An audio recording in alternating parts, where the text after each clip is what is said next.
So a common nickname for slavery in the antebellum South was the peculiar institution. So that's why I subtitled this the peculiar institution. And I want to start with cotton because um, you can understand the importance of slavery economically and how it helped lead to the Civil War if you understand how important cotton was. So by the time the Civil War began, over half of the world's cotton was produced in the American South. After 1840, cotton made up half of American exports, and by 1860, it was 3/5 of all American exports. So cotton was central to the American economy and even more central to the Southern economy. In New England, which you can't quite see on this map, textile mills were the growing industry in the early 1800s. They depended upon American South's cotton to spin that into wool, into yarn, to make clothing. So in a sense, you could say that the whole economy was directly or indirectly connected to slavery and connected to cotton manufacturing. Even the world economy, Britain, which was the major industrial power in the world, and which was its industry was based largely on textile mills also, it used American cotton in those textile mills. In fact, over 1/5 of British employment was related to the cotton industry, and so it was indirectly related to slavery. And 80% of the cotton that it used came from the American South. So that would help you understand one thing I'll just briefly mention.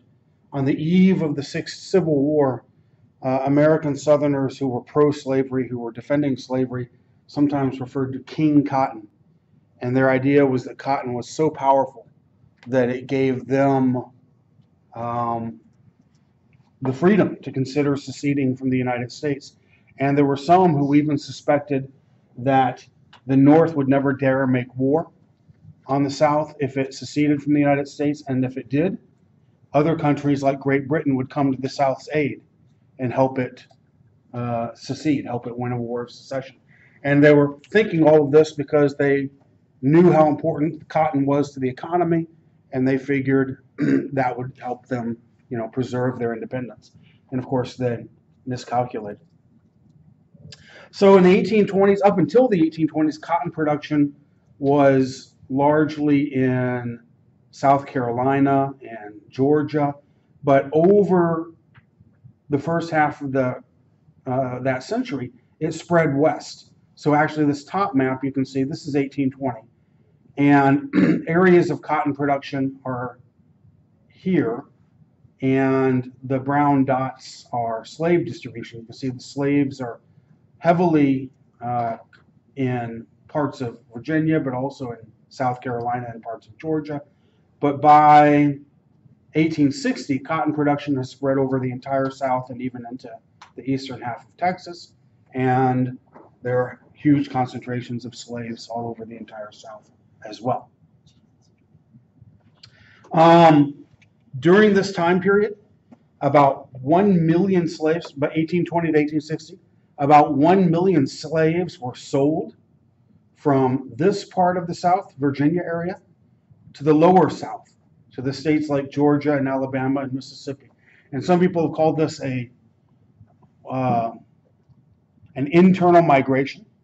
That's one of the largest internal migrations in human history, as these people were transferred against their will, of course, south to work on these growing cotton plantations in these lower southern states. I mentioned cotton giving southern planters a false sense of security about seceding and going to war. It also had a negative impact on the southern economy.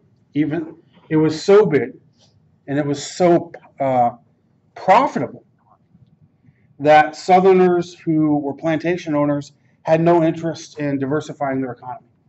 So on the eve of the Civil War, compared to the North, there were virtually no industries in the South. There were no banks in the South. Everything except the agriculture took place somewhere else in the North. And they didn't realize how that would cripple their economy when they seceded and when war began, but it did. A little bit about slave life. So when the first census was taken in 1790, there were 700,000 slaves in America. That grew to 2 million in 1830 and 4 million by 1860. So on the eve of the Civil War, about 1/3 of the population of the South was black, and about 90% of them were slaves. In 2 states, blacks were the majority of the people, Mississippi and South Carolina. Slaves were expensive and grew more expensive up until the eve of the Civil War. In 1860, Southern slaves in their entirety were worth about $2 billion. And so this was the primary form of wealth in the South, even more than the land itself. The slaves were more valuable.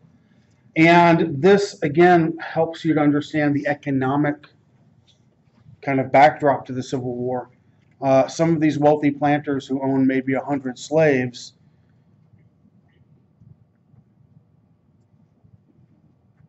thought to themselves, if slavery were abolished, then they would be wiped out financially. That was where all their wealth was tied up in, was human property. Obviously, that doesn't make it moral or ethical, but thinking purely in terms of greed, that was a motivation for them. In the 1850s, a male field hand could be worth anywhere between $1,000 to $1,800. A little bit about where slaves lived and worked. Most slaves lived on plantations. These were estates with 20 or more slaves, and 3/4 of them were field workers. Mostly in cotton fields. So I talked about the importance of cotton and the cotton business, but also sugar plantations, rice plantations, and about 5% worked in industry. Most slaves who worked on farms or plantations had gardens or small farm plots to supplement their diets. And many of them were also allowed to work overtime for extra money. Has anyone seen a movie came out about 10 years ago now called 12 Years a Slave? Yeah, only one person, 2 people? Great. Glad someone has. It's a great movie. It's hard to watch though, but it's a great movie. One of the things about this movie, which is a true story, is that the guy who's the protagonist is an accomplished violinist. And in the movie, he makes some extra money by playing at concerts and events in the South. And that's true. That's how that kind of system really worked. If you had a good skill, not just music, but anything, bricklaying or carpentry or whatever, then there were chances to make a little bit of extra money. And on rare occasions, even buy your own freedom in the South. As far as owning their own gardens or small farm plots, one thing I read that I thought was interesting is that many owners figured out right away that it was more economical to let slaves grow their own food and feed themselves than to buy food for them. And also, if you gave them just a tiny bit of financial incentive or economic incentive, a little tiny bit of a stake in their lives, they're like having their own gardens, then they were less likely to run away. So it wasn't at all out of kindness that the masters let them have their own gardens and so forth. And typically on these plantations where most slaves worked, Sunday was the only day off of work. So the work schedule was typically sun up to sundown, Monday through Saturday. On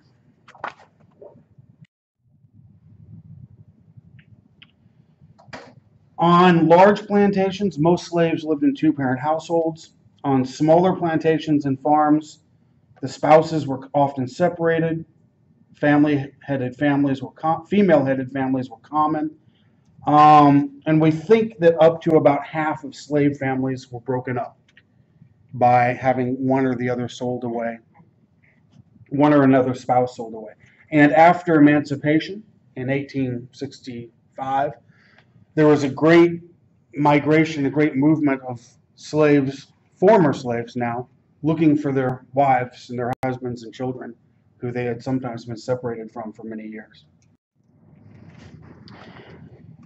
In the slave states, slave codes were legal codes that regulated the lives of slaves, and the content of these codes varied over the 250 years that slavery was legal, varied in how they were written and varied in how they were enforced. But some of the characteristics of them were they might forbid slaves to own property.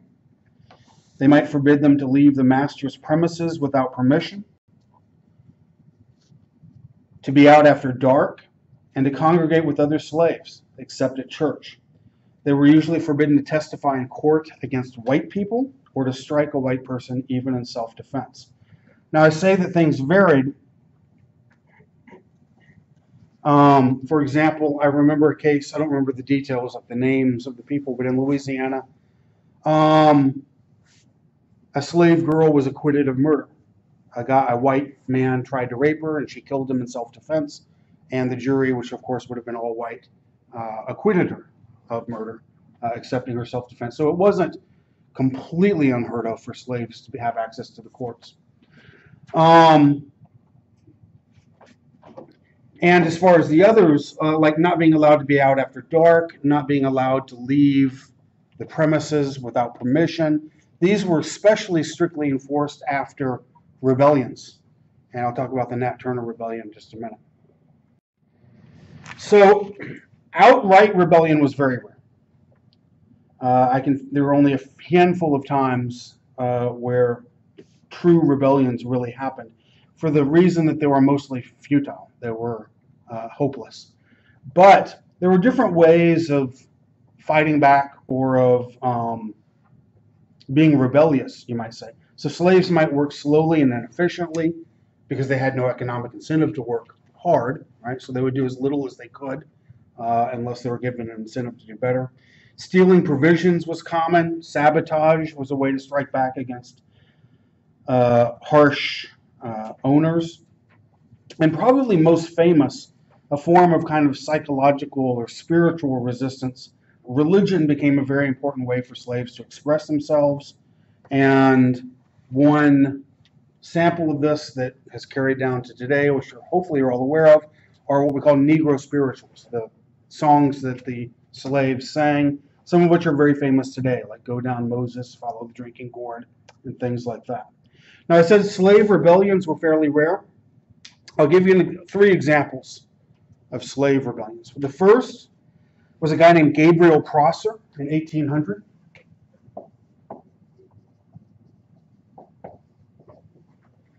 And this was allegedly a conspiracy of about 1,000 slaves in the area around Richmond, Virginia. And the idea that Gabriel Prosser had, who organized this rebellion, was that they would capture the state capitol in Richmond, and then they would negotiate for the freedom of all Virginia slaves by sort of holding the governor of Virginia hostage until they got what they wanted.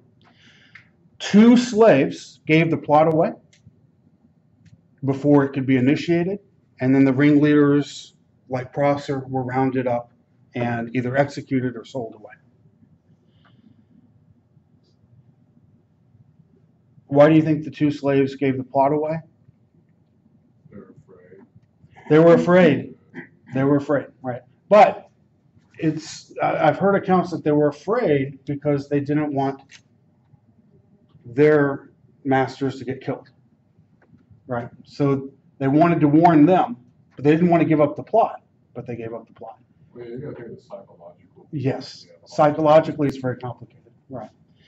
Another instance is Denmark Vesey in 1822. Let me write that down.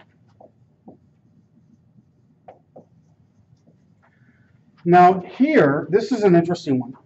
Denmark Vesey was a free black man who lived near Charleston, South Carolina. And there were many free blacks in Charleston, South Carolina. There were a few places like Baltimore, Richmond, Charleston, New Orleans, where there were actually communities of free blacks that lived there for a long time. So he was part of that community. And he supposedly organized 9,000 slaves to rebel. And the plot, again, was given away. I don't remember the details of how. And word leaked out, and then the rebellion was stamped down. Now, actually, though, historians are not sure there was ever any rebellion at all.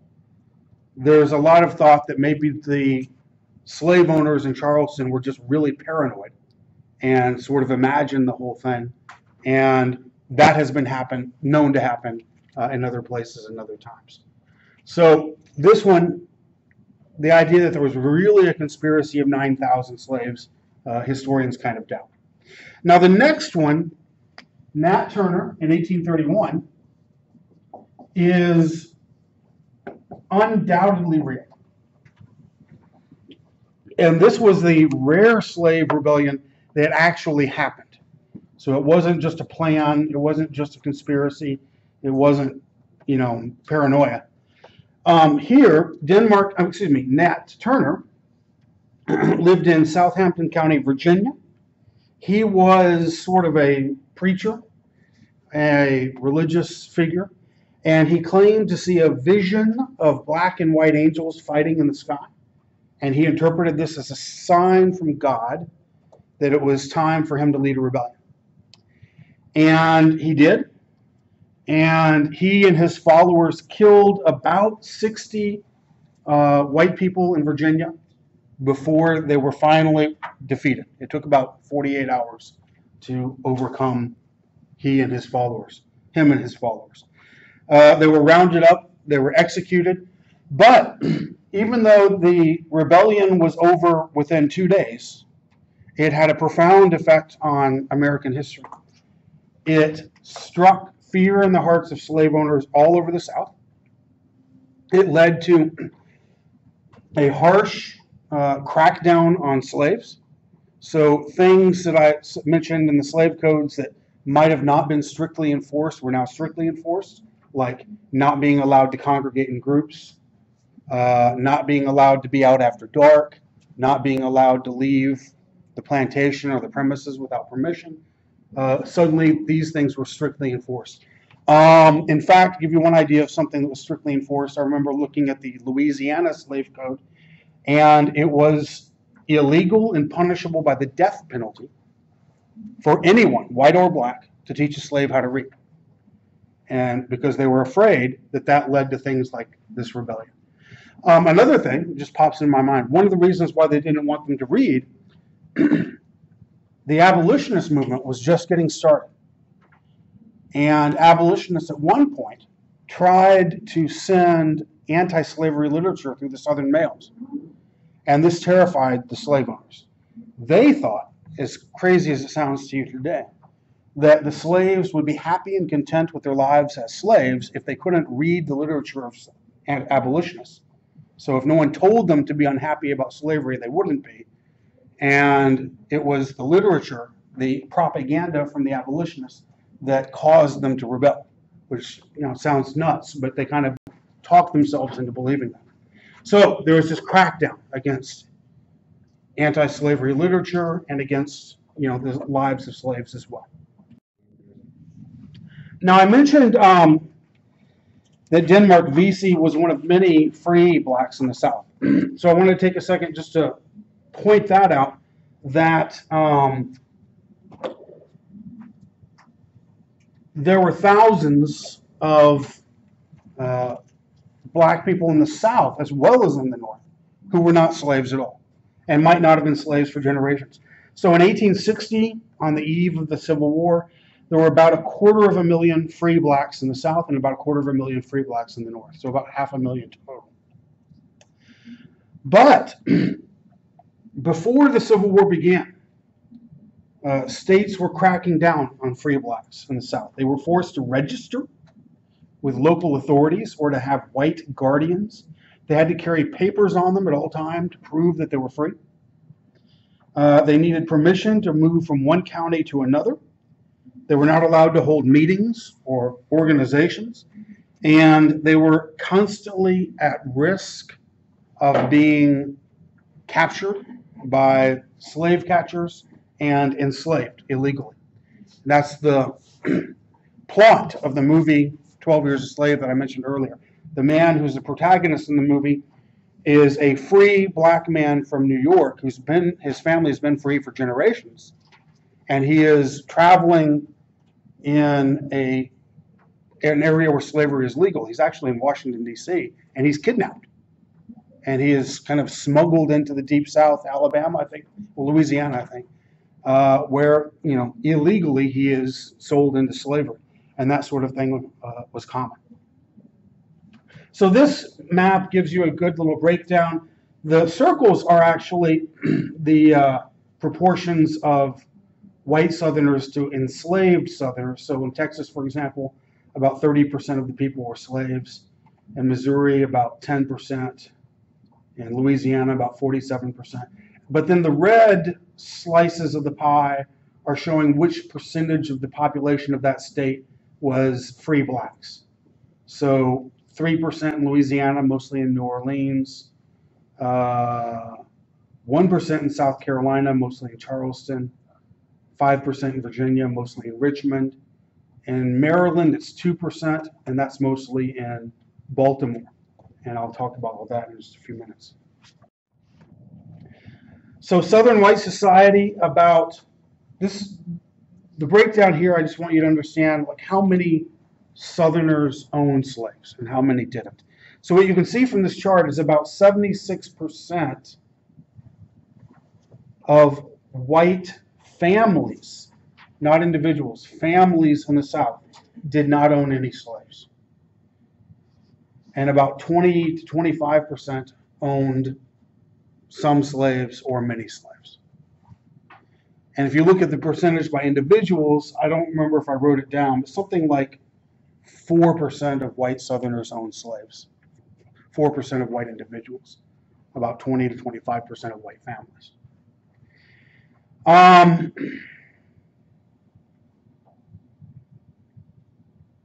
Now, of the 20 to 25% who owned slaves, usually they owned 1 to 5, 1 to 10 slaves. They weren't living on large plantations. There were small farms or small plantations. But there was a planter class, and this is about 4% of white families, and this class of people owned 20 or more slaves. And among this class, there's a group that are large planters, and we could define them as people with 50 or more slaves. This chart suggests, a tiny fraction, people with 100 or more slaves. Look at this part. Slaveholders with 100 or more slaves are 0.1% of white Southern families. But what's interesting is that this tiny fraction of the white population in the South had all the power. Economically, politically, socially. They decided what the laws were and what the rules were, and they pretty much controlled the Southern society. And they owned half of all the slaves. So almost all of the slaves and almost, therefore, all of the wealth in Southern society was concentrated in a very, very few hands, is the main idea. The backbone of Southern society were small farmers called yeoman farmers. These were people who did not own slaves. They owned their own land, usually a few acres. They grew their own food. They lived off of cornbread and pork. They had hogs or cattle. They grew corn, of course, mostly. And they tended to be, like I said, not slave owners, but not necessarily anti-slavery, just not slave owners themselves. Now, I want to talk about a specific person because he wrote a narrative, which he updated 2 or 3 times over the course of his life, which is a fascinating look into the life of a slave in Maryland in the 1800s. And of course, he escaped at a young age, and that allowed him the freedom to write about his experiences. So Frederick Douglass was born around 1817 or so in Maryland. He would go on, I'm going to mention him in the next class, but he would go on to escape from slavery as a young man and to become a famous writer and public speaker and one of the leading abolitionists of the age. In fact, he was such a good speaker that it was difficult for Northern audiences to believe he had ever been a slave. I'll give you an example of his writing at the end of the class, and I'll ask you to remember that this is a guy who taught himself how to read and write. When you see, how well he can express himself. So he was born into slavery in Talbot County, Maryland. This is a statue they have of him there. He said, "I have no accurate knowledge of my age, never having seen any authentic record containing it." One historian suggested he was born in 1818, so sometime around 1817, 1818. He celebrated February the 14th as his birthday because his mother had liked to call him her little Valentine, but he didn't really know what day he was born on. He was of mixed race. On his mom's side, he was African, of course, and Native American. On his dad's side, he was European. In other words, his dad was white, and according to the rumors, which he believed, which were probably true, his dad was the master, the owner of the plantation. So if you think about that for a second, he talks about it in his biography. And it's fascinating, and you see stories kind of like this all through the history of slavery. He grew up on his dad's plantation, but he was a slave. And he knew who his dad was, but he talks about how he could never address him, never spoke to him, because he knew he would get in trouble if he did. So it's kind of weird. Right? And it reminds you of stories about the Jefferson family. Remember Jefferson, his mistress, who he bore 3 or 4 children with, or several children with, was not just his slave, but his wife's sister, right? Half-sister. And so if you consider him and his wife and their children and the slave and he and their children, I heard one historian say basically the Jefferson plantation was a family, but half of them were slaves and half of them were owners. So it's just kind of messed up, kind of weird. And Douglass had the same situation, or similar situation. His mother gave him his name, Frederick Augustus Washington Bailey. And after he escaped to freedom at around the age of 20 years old, he named himself Douglass after a family who helped him to escape. He didn't have very many memories of his mother. He said, the opinion was whispered that my master was my father, but of the correctness of this opinion I know nothing. My mother and I were separated when I was but an infant. It is a common custom in the part of Maryland from which I ran away to part children from their mothers at a very early age. I do not recollect ever seeing my mother by the light of day. She was with me in the night. She would lie down with me and get me to sleep. But before I waked, she was gone. So he was separated from his mother on purpose to try to sever that bond, right? And he was sent to live with his grandmother, whose name was Betsy, and who was also a slave. Interestingly, her husband, his grandfather, was a free black man.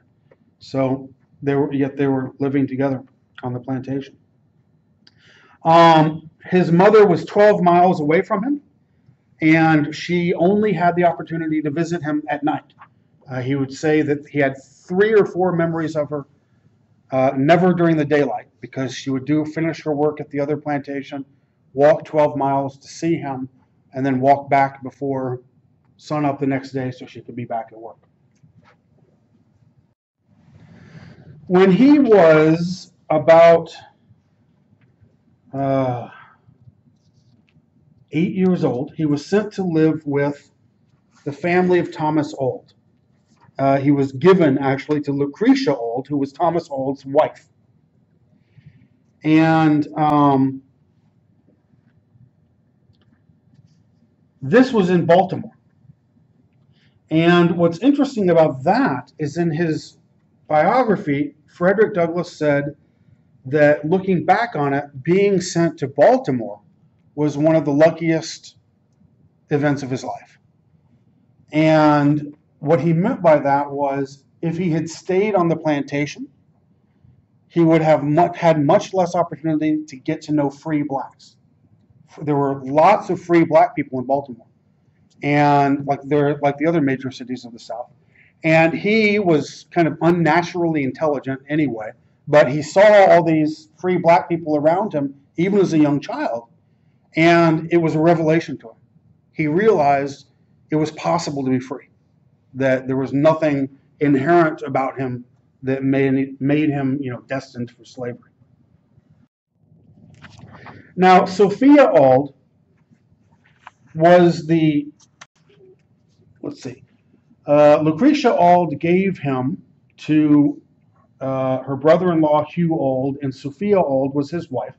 So he was about 12 years old or so, and he's living in the home of Sophia Auld. And she begins to teach him the alphabet. And according to him, when he first got there, she was really nice to him. She would feed him properly. She would clothe him properly. She made sure he had, good bedding and so forth. And she took the time to show him, to start teaching him how to read. He described her as a kind and tender-hearted woman who treated him as she supposed one human being ought to treat another. But her husband, Hugh, discovered that she was teaching him to read, and he protested. He threw a fit. He said that if he learned how to read, that literacy encouraged slaves to desire freedom. Now, remember, he's a very unusually intelligent person. He said he later referred to this as the first decidedly anti-slavery lecture he had ever heard. Very well, thought I. Knowledge unfits a child to be a slave. I instinctively assented to the proposition, and from that moment I understood the direct pathway from slavery to freedom. In other words, he's only 12, but when Hugh, the master, comes in, sees her teaching him to read, and says, "Stop that, that'll make him want to be free," he immediately understood this must be something that will be valuable to me, right? He's trying to keep this away from me, and that reinforced to him the importance of it. So she obeyed her husband. She stopped giving him lessons, but he started on his own. He would go play with the neighborhood boys who were all white and all in school, and he would sort of arrange for them to give him little reading lessons. He would just ask them what a letter sounded like, what a word meant, how to pronounce it. And bit, by doing stuff like that, he managed to complete his education and teach himself how to read.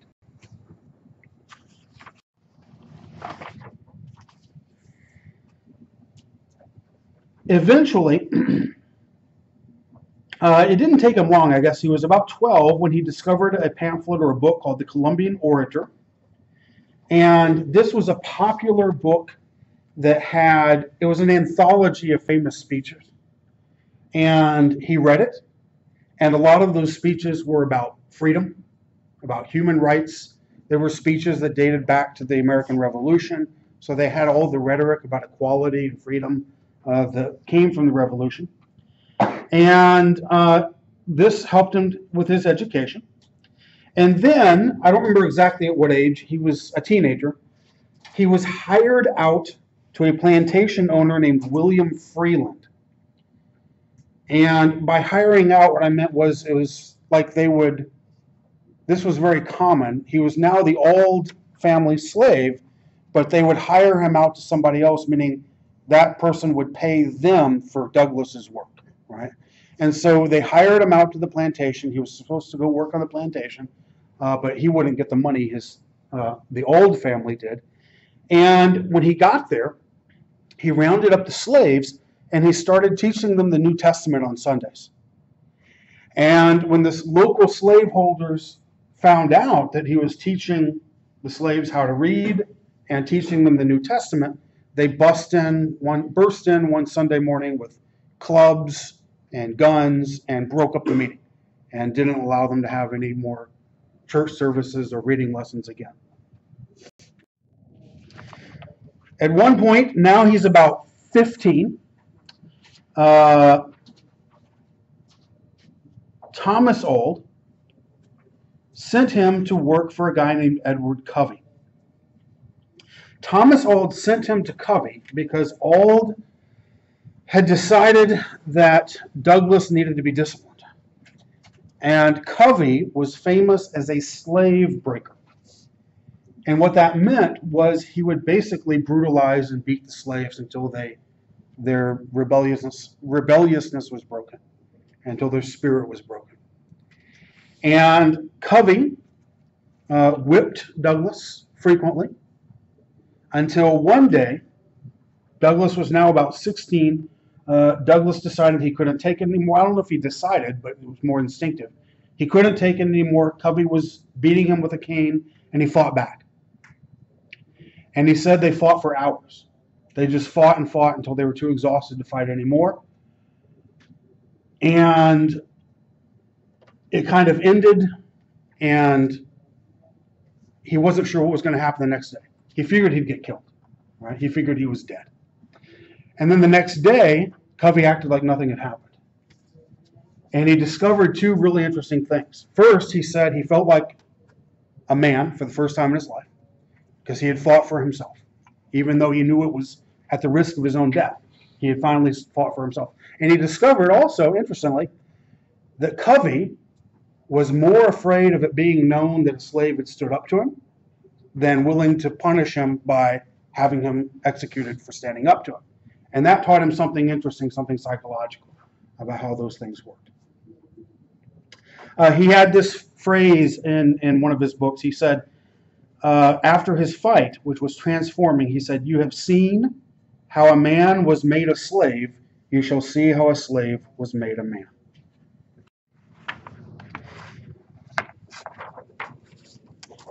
He was back in Baltimore in 1837, and he had a great deal of free time. He was working, and I think, if I remember correctly, he was working on the docks, loading and unloading ships, and this was common for a slave in cities like Baltimore, New Orleans, but he didn't get to keep his own wages. They all had to go to his master, or most of the wages. He was probably allowed to keep some of it just for his living expenses. But while he was there, he met a woman named Anna Murray. This is a picture of her, but it's taken about 20 years later. And she was a free black woman. They fell in love. They decided that he would escape and that she would help him to escape. And the plot was actually very simple. What she did was she arranged for him to get the papers from a free slave who was a sailor on one of the ships coming and going from, a free black man who was a sailor on one of the ships that was coming and going from the harbor there in Baltimore. So with these papers, he boarded a train and left Maryland, just like that. It worked. They didn't suspect that the papers were fraudulent. And he took the train to Pennsylvania. In Pennsylvania, he stayed with a family of people who later would be considered workers on the Underground Railroad, people who hid slaves like him, hid people like him who were freeing from slavery. After staying for a little while in Pennsylvania and Philadelphia, he continued on to New York City. And from New York City, I think he ended up in Rhode Island and then eventually in Massachusetts, where he settled and so forth. But when he got to New York, he sent, Murray had not accompanied him. He sent word to her back in Baltimore that he had escaped and that he was now in New York. She joined him, and the first thing they did was they got married. And this was an important psychological accomplishment for him because slaves were not allowed the legality and the formality of marriages. And so this meant a lot to him to be able to formalize their relationship. He said this. He said, "I have often been asked how I felt when first I found myself on free soil. And my readers may share the same curiosity. There is scarcely anything in my experience about which I could not give a more satisfactory answer. A new world had opened upon me. If light is more than breath, and the quick round of blood, I lived more in one day than in a year of my slave life. It was a time of joyous excitement which words can but tamely describe. In a letter written to a friend soon after reaching New York, I said I felt as one might feel upon escape from a den of hungry lions. Anguish and grief, like darkness and rain, may be depicted, but gladness and joy, like the rainbow, defy the skill of pen or pencil." This is the home they lived in Massachusetts after they got married. They lived there for several years. That's all for today. I'll see you all next time.